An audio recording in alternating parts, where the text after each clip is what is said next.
Mesdames et messieurs, le tant attendu et incontournable retour sur le conseil municipal.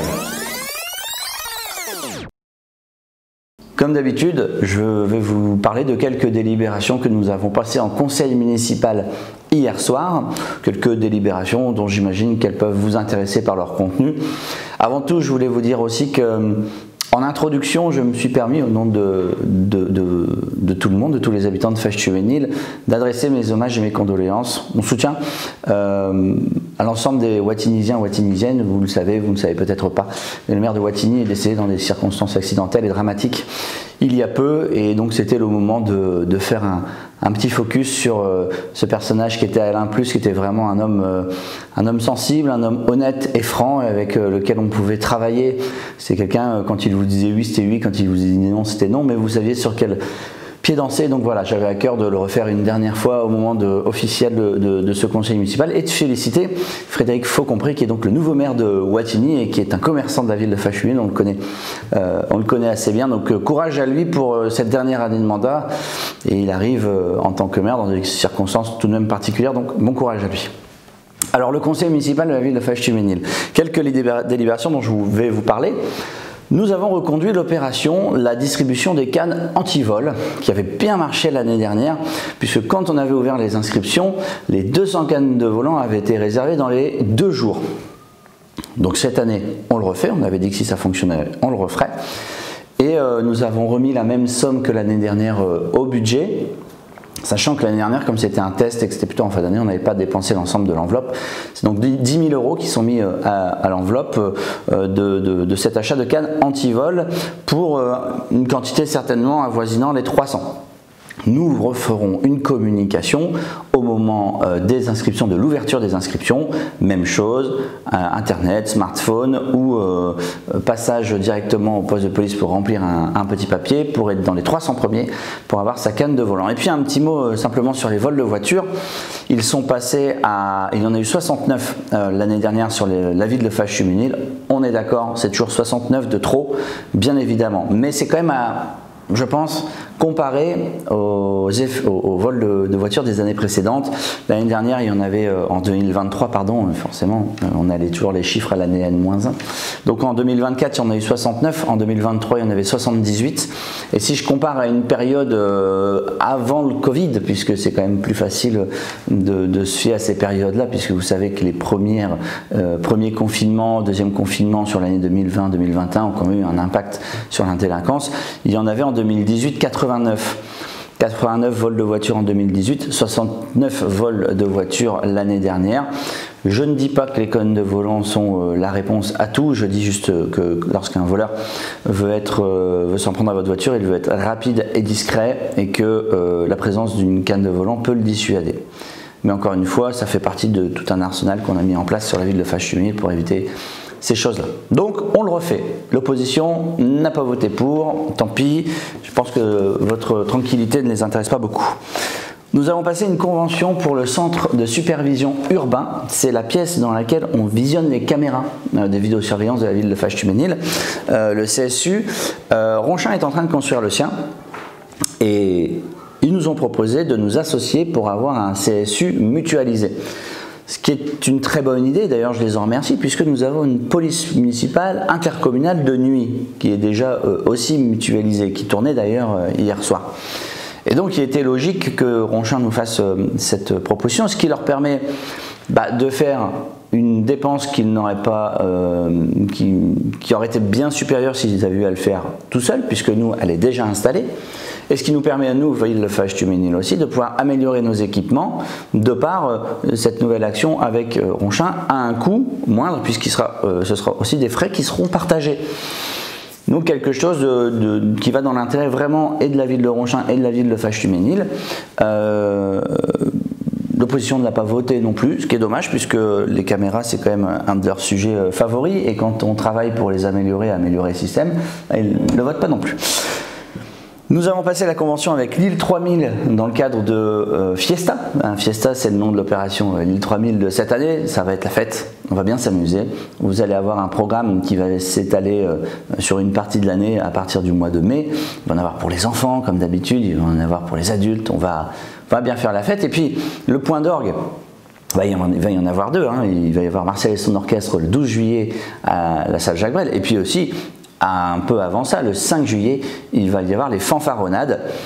Pas besoin d'inscription, pas besoin de... Vous venez, vous participez avec nous aux déambulations dans la rue, ou alors si vous n'avez pas envie, vous venez au parc Jean Jaurès, et là vous allez voir des fanfares, vous allez voir des ateliers ludiques pour les jeunes, autour de la musique en général, ça va être topissime. Avant ça, le Tour de France va passer sur la ville de Fâche-Chuménil le 5 juillet, sur la route d'Arras. Donc, moi je vous propose ceci, messieurs, dames, le 5 juillet, sur les coups de 13h, 14h, on ne sait pas encore trop, on se retrouve route d'Arras, on regarde la caravane passer, c'est sympa, on essaye d'attraper les trucs qui balancent, on regarde les coureurs cyclistes passer, en plus ils passeront pas trop vite parce que le départ officiel il est après à Ouatigny, donc nous ils vont passer, en plus on va avoir le temps de les voir, ça va être vraiment chouette.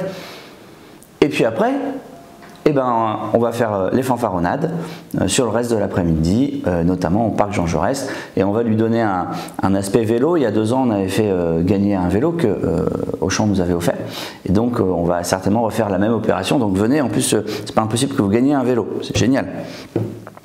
Nous avons mis en place une prime pour se débarrasser des nids de frelons asiatiques. Alors son vrai nom c'est le frelon à pattes jaunes, ça je l'ai appris, figurez-vous, on en apprend toujours, tous les jours quand on est mère. Le frelon à pattes jaunes, vous savez qu'il se nourrit des autres insectes et il se nourrit notamment d'abeilles. Nos abeilles qui butinent, qui pollinisent, etc. Et en plus, c'est un frelon qui a une grosse taille et qui peut aussi s'attaquer à l'homme et lui causer des douleurs importantes. On avait essayé la méthode du piégeage qui n'est pas la plus efficace puisque de toute façon les reines entre elles se battent lorsqu'elles veulent créer une nouvelle colonie. Donc finalement au piégeage, il y a 90% des reines qui meurent en se combattant les unes les autres, figurez-vous. Donc, comme on a été interpellé à ce sujet-là, qu'on met en place par exemple des primes vélo ou des primes décoration porte de garage, ce genre de choses, faisons une prime où on va aider les particuliers à se débarrasser des nids lorsqu'ils en découvrent chez eux. Ça sera tout aussi efficace et ça rendra encore plus service à la population. Enfin, une dernière, parce que je ne voudrais pas que la vidéo soit trop longue et que j'ai déjà beaucoup parlé hier soir. Nous avons voté la délibération qui va nous permettre d'acquérir le 21 place Victor Hugo, qui est l'ancien local de peinture, pour ceux qui l'ont connu, à droite du commissariat, qui était un local vide et en vente. Il se trouve que nous l'avons visité, qu'il est en très bon état, d'une belle superficie et qu'il permet d'y développer beaucoup de services publics et beaucoup de nouvelles choses à votre destination. Ça permet aussi de refaire du patrimoine de la ville. C'est un coût de 685 000 €, qui n'est pas anodin, certes, mais ces 685 000 € qui de toute façon restent dans la commune, puisque la commune possède un bâtiment qui vaut 685 000 €. Ce n'est pas de l'argent qu'on jette par la fenêtre, bien évidemment. Et je sais que c'est différent d'une précédente majorité qui avait vendu la piscine, vendu le stade Mormans, vendu l'école Victor Hugo, vendu la cuisine centrale.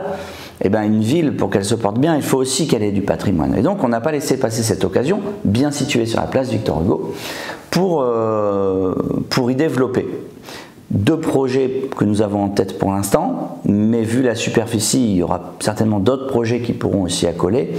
Le premier étant l'épicerie sociale et solidaire, parce que une association au 5 Bonnier faisait épicerie solidaire, mais c'est sa dernière année. Après, les bénévoles nous ont prévenu que pour une raison de fatigue notamment, ils allaient arrêter.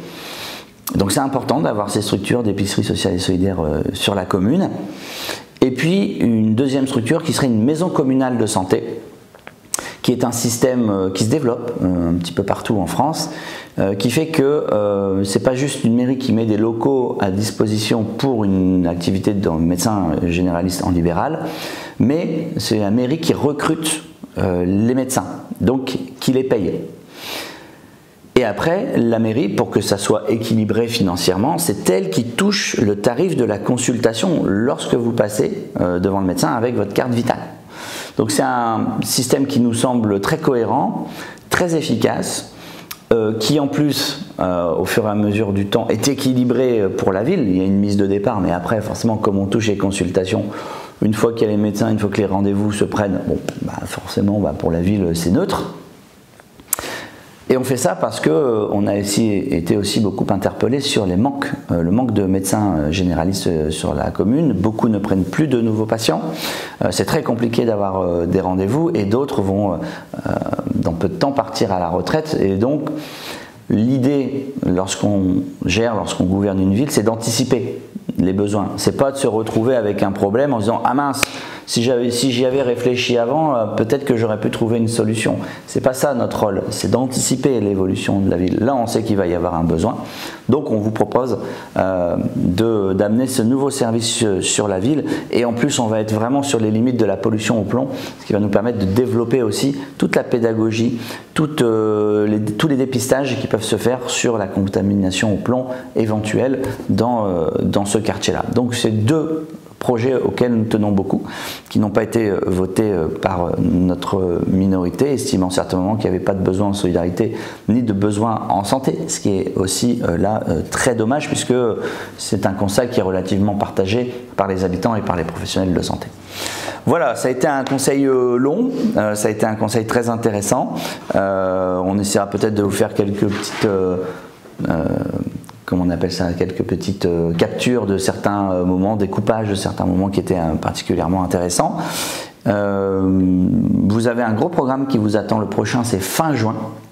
Le prochain conseil municipal c'est le dernier jeudi de juin et entre maintenant et fin juin vous allez avoir la fête de la musique, vous allez avoir des lotos à Tire-Larigot, vous allez avoir plein d'événements, le bal des fiertés, vous allez avoir plein de choses, donc vous n'allez pas vous ennuyer sur la ville de Faches-Tuménil et ça sera tout autant d'occasions de se croiser comme depuis maintenant 5 ans et vous savez à quel point c'est un plaisir de vous croiser et d'échanger avec vous sur le terrain. Je vous souhaite un bon week-end.